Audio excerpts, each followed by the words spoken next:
La Convention internationale des droits de l'enfant a 30 ans. Le traité le plus ratifié au monde est célébré sous le thème de la lutte contre les violences en milieu scolaire. Au Gabon, le lycée national Léon Mba a servi de cadre à la mobilisation.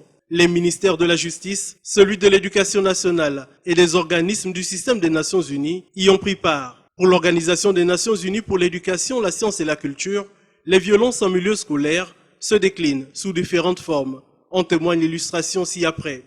Éric Debarbieux, professeur en sciences de l'éducation, décrit 3 formes différentes de violence en milieu scolaire. L'atteinte aux personnes, qui se traduit par les violences verbales, physiques, sexuelles. L'atteinte aux biens, les vols, les dommages aux locaux, aux biens personnels. Et l'atteinte à la sécurité, avec notamment la consommation ou le trafic de stupéfiants, le port d'armes.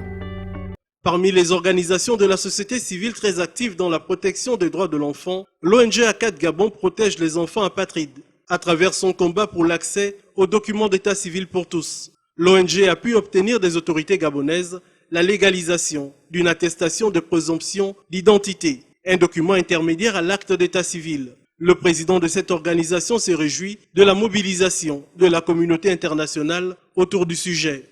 Nous pensons que le gouvernement sera attentif pour effectivement accompagner l'ONG ACAD Gabon pour lutter contre ce phénomène des violences en milieu scolaire dans notre pays.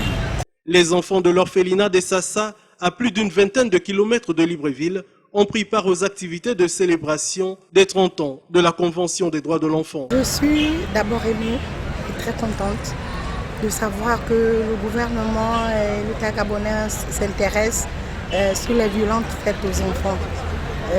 Mon sentiment,